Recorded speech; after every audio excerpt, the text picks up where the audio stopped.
Hello viewers, welcome to Wrestle Bangla BD. সবার প্রথম Cody রোডসের বিষয়ে কথা বলবো এবং কোডি রোডস রেসেলমিনিয়া লন্ডনের বিষয়ে কমেন্ট করেছে।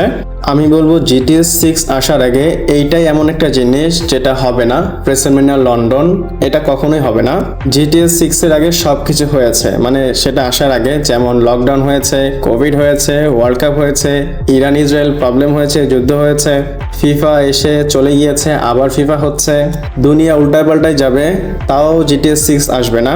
যেহেতু জিটিএস 6 আসতেছে না, আমি বলবো জিটিএস 6 এর আগে রেসেলমিনিয়া লন্ডন হবে না।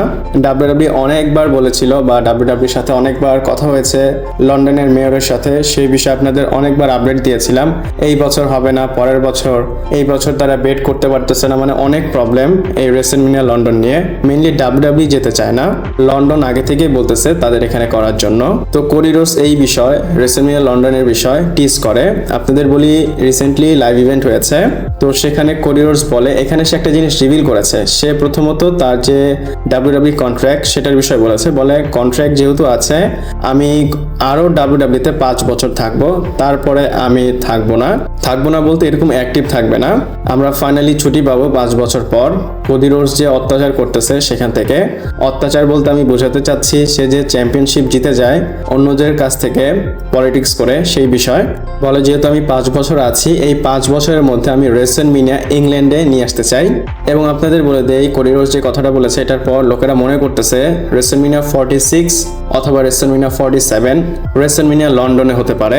এখানে সে অনেক আলাদা আলাদা নাম নেয়, মানে কোডি রোডস বলে England deserve WrestleMania, Manchester deserve WrestleMania, London deserve WrestleMania, ETC অনেক নামই নিয়েছে।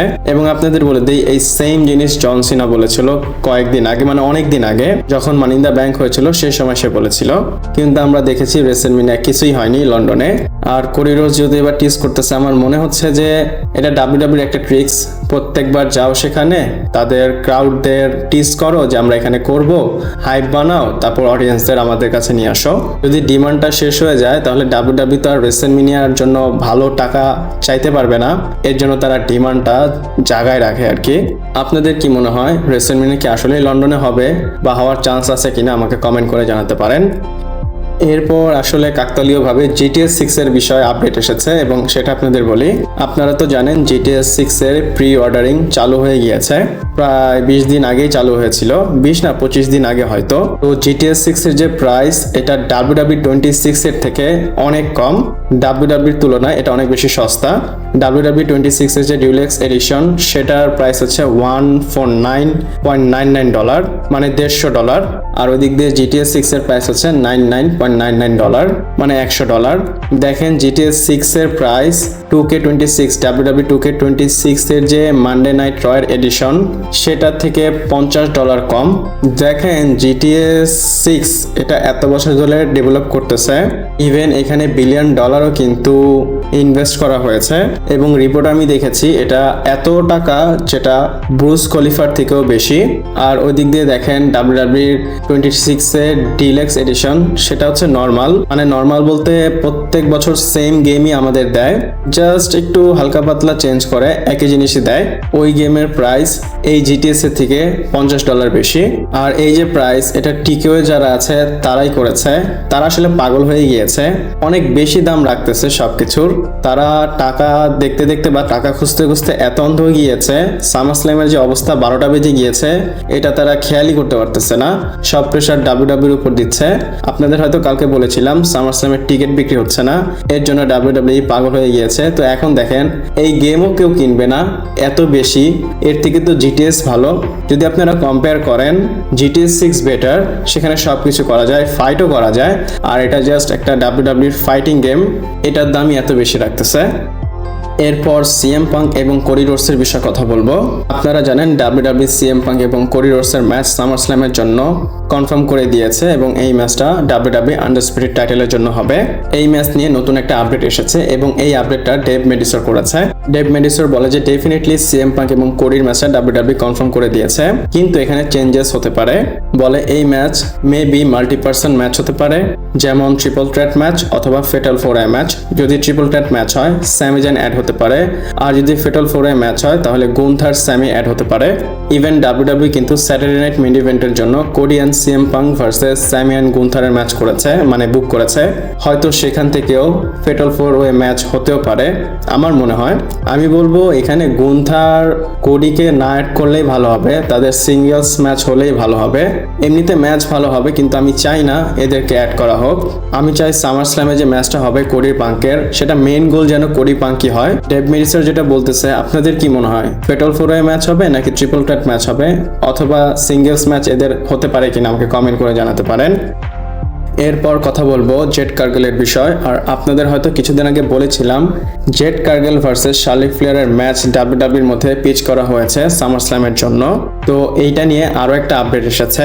ওই সময় বলা হয়েছিল যে তারা প্ল্যান করেছে অথবা পিচ করেছে, কিন্তু এখন আপডেটে বলা হচ্ছে ডাব্লিউডাব্লিউ সামার স্ল্যামে Jade Cargill versus Charlotte Flair singles match করাবে। মেইনলি ডাব্লিউডাব্লিউ প্ল্যান করেছিল শার্লেট এবং রিয়া রিপ্লির ম্যাচ, কিন্তু রিয়া রিপ্লি তো ইনজুরিতে, মেবি রিয়া রিপ্লির সামনে গিয়ে তার টাইটেলটা ভেকেটও করতে পারে। তো ডাব্লিউডাব্লিউ এখান থেকে স্টোরি সরিয়ে জেড কার্গেল এবং শার্লেট ফ্লেয়ারের স্টোরি আমাদের দেখাচ্ছে। ইভেন স্ম্যাকডাউনেও কিন্তু জেড কার্গেল অ্যাটাক করেছে অ্যালেক্সা ব্লেসের ওপর। তো সেই দিক দিয়ে যদি আমরা দেখি, শার্লেট ফ্লেয়ার তো অবশ্যই তার ফ্রেন্ডের যে প্রতিশোধ বা বদলা সেটা নিতেই আসবে। তো যেহেতু এখন সামার স্ল্যাম ডাব্লিউডাব্লিউ এই ফিউড দেখাচ্ছে, আপডেটেও আসতেছে, আপনারা ধরে রাখেন আরও একটা ম্যাচ যেটা এখনো কার্ডে আসেনি, সেই ম্যাচটা হচ্ছে Z Cargill versus Charlotte flair. এটা সামার স্ল্যামে হতে পারে। এদের ম্যাচ হলেও খারাপ হবে না আমার কাছে মনে হয়, কারণ এরা খুব ভালো একটা ম্যাচ দিতে পারে। শার্লিকের রেসলিং আমার খুব ভালো লাগে, জেড কার্গেলেরটা ভালো লাগে না, সে খুব স্লো রিংয়ের মধ্যে, বাট শার্লিক বেস্ট। আপনাদের কি মনে হয় আমাকে কমেন্ট করে জানাতে পারেন। এরপর সিএম পাঙ্কের বিষয়ে কথা বলবো। সিএম পাঙ্কের একটা ফটো ভাইরাল হয়েছে, এটা আমি আপনাদের সাথে শেয়ার করতে চাইনি। আপনারা তো অনেকেই বলতেন যে এটা কেন শেয়ার করেছেন বা আপনারা অন্যভাবে নিতেন, কিন্তু আমার ওপিনিয়নটা আপনাদের আসলে না দিয়ে পারতেছি না। আমি বলবো এই ছবিটা যেহেতু আপনারা দেখতেছেন, কেউ কারো লাইফে ইন্টারফেয়ার করবে না, বিশেষ করে আমি কারো লাইফে ইন্টারফেয়ার করব না। সিএম পাঙ্ক চিল থাকতে পারে, খুশি থাকতে পারে, যা ইচ্ছা তা করতে পারে, আমার কোনো সমস্যা নেই। কিন্তু ভাই আপনারা যদি দেখেন, সিএম পাঙ্কের কথা তো বললাম, কিন্তু আপনারা যদি দেখেন ওবাফেমি যখন রিং এর মধ্যে আসে, তাকে কিন্তু অনেক ডেঞ্জারাস লাগে, মনে হয় যে না একটা মনস্টার এসেছে। সেই ক্যারেক্টারটা সে যে ধরে রেখেছে, এটা যদি ব্রেক করে তার সোশ্যাল মিডিয়াতে, তার যে প্ল্যাটফর্মগুলো আছে সেগুলোতে পুকির মতো অ্যাক্টিং করে বা এইরকম সিএম পাঙ্কের মতো করে, তাহলে কি অদ্ভুত লাগবে না? আমি হয়তো অনেক বড় একটা এক্সট্রিম এক্সাম্পল দিয়েছি আপনাদের। ওবাফেমির আসলে ক্যারেক্টারটাই ভয়ানক, কিন্তু সিএম পাঙ্কের ক্ষেত্রে যদি দেখেন, সে এখন কারেন্ট ওয়ার্ল্ড চ্যাম্পিয়ন, তার কিন্তু আসলে সিরিয়াস থাকা উচিত। আমি আবারও বলতেছি, আমি বলতেছি না সে খুশি থাকবে না, সে তার লাইফে কিছু করবে না, সে যা ইচ্ছা তাই করতে পারে, কিন্তু এই যে ভিডিওগুলো ভাইরাল হচ্ছে বা ভিডিওগুলো আসতেছে, সে এখন কারেন্ট চ্যাম্পিয়ন, তার এগুলো আসলে মানায় না। সে যা ইচ্ছা তা করুক, এটা বাইরে যেন না আসে। এখন আপনারা অনেকেই বলতে পারেন যে ভাই আপনি তো আমাদের থেকে বা সবাই জানে যে এইটা জাস্ট স্ক্রিপ্টেড শো, এটা আমাদের এন্টারটেইন করার জন্য দেখায়, কিন্তু ভাই একটা যে ফিউড চলতেছে, এই ফিউডটার মজাটা থাকবে না। আমি আসলে বোঝাতে যাচ্ছি কেএফএফ কে অ্যালাইভ রাখা উচিত, কেএফএফ কে ব্রেক করা উচিত না। আর সিএম পাঙ্ক স্টেফিনি মিকম্যানের পডকাস্টে এসেছে, সেটা আমি পুরোটা এখনো দেখতে পারিনি, আমি দেখবো। আর সিএম পাঙ্কের কিন্তু স্টেফিনির সাথে অনেক স্টোরি আছে, মানে CM Punk, Vince McMahon, Stephanie McMahon, triple H, এদের সাথে কি কি হয়েছে আপনারা হয়তো সবাই জানেন। তো এত কিছুর পর পডকাস্টে এসেছে, তারা কি কথা বলে সেটা আসলে দেখতে ইন্টারেস্টিং লাগবে। আমি যখন পুরোটা দেখবো সেটার বিষয় আপনাদের আমি বলবো। এরপর অ্যালেক্সা ব্লেসের বিষয়ে কথা বলবো। স্ম্যাকডাউনে আপনারা সবাই জানেন জেড কার্গেল তার উপর অ্যাটাক করেছে এবং তার স্টোরিতে দেখিয়েছে তার হাত ভেঙে গিয়েছে। অ্যালেক্সা ব্লেস এই যে হাত বাঁকা করেছে, এটা কিন্তু সে আরো 2বারও করেছিল। আমি তখন ভেবেছিলাম সে এটা স্টোরির জন্য করেছে। এরকম বাঁকা অনেকেই করতে পারে, আমি পারি না। অনেকেই কিভাবে যেন হাতটা বাঁকা করে, মনে হয় যে হাত ভেঙে গিয়েছে, কিন্তু আসলে অ্যালেক্সা ব্লেস ব্যথা পেয়েছে, তার ইনজুরি হয়েছে।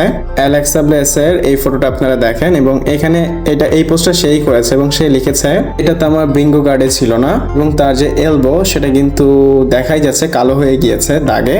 আমার মনে হয় ডাব্লিউডাব্লিউ এই স্পটটা সেফলি করতে চেয়েছিল, কিন্তু স্পটে হয়তো কোনো ভুল হয়ে গিয়েছে তার থেকে অথবা জেড কার্গেলের থেকে। এবং সে কিন্তু আর্ম ব্যান্ডও পরে আছে, তার হাজবেন্ডের ছবিটা পোস্ট করেছে। সে আসলে রিকভার করে আসতে পারবে কিনা অথবা সে টাইম অফ নিবে কিনা সেই বিষয়ে কিন্তু এখনো জানা যায়নি ক্লিয়ার। দেখি নেক্সট স্ম্যাকডাউনে সে আসে কিনা। এরপর বলবো কিছু বছর ধরে ডাব্লিউডাব্লিউ তাদের ট্রেডিশন বানিয়ে নিয়েছে, তারা সামার স্ল্যামে রিটার্ন করাবে। আগে এই কাজটা তারা রয়্যাল রাম্বলে করতো। রয়্যাল রাম্বলে অনেক রিটার্ন হতো আমরা দেখতাম, ইভেন আমারও অনেক এক্সাইটেড কাজ করতো রয়্যাল রাম্বলের জন্য।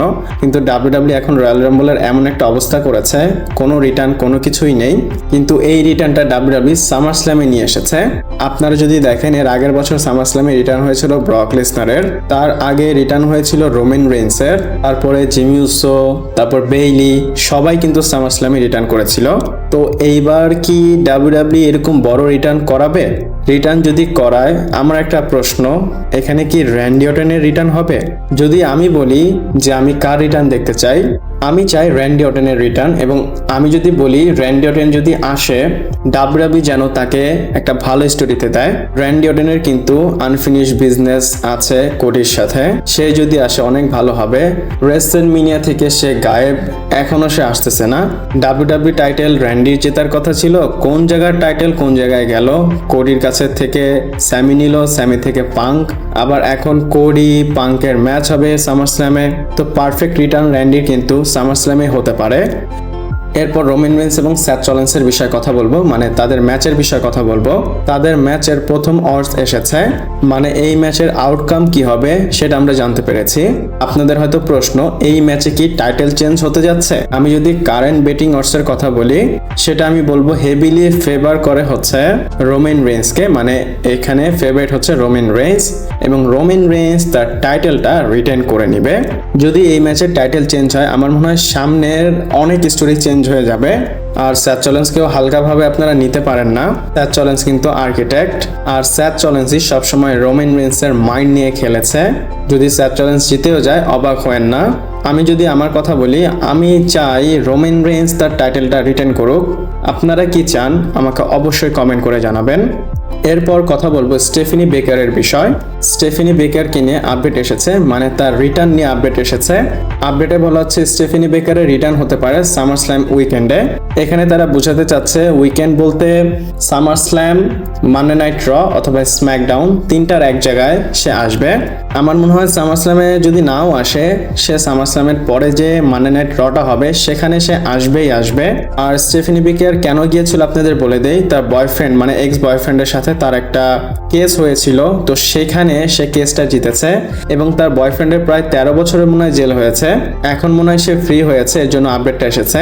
স্টেফানি বেকারকে কিন্তু আমরা অনেকদিন ধরে দেখতেছি না, আমি চাই সে চলে আসুক, সে ভালোই ম্যাচ করে।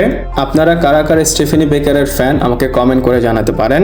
ভিডিওটা এই পর্যন্ত ছিল, ভালো লাগলে লাইক কমেন্ট শেয়ার সাবস্ক্রাইব করে পাশে থাকবেন। পরবর্তী ভিডিওতে আবার দেখা হচ্ছে।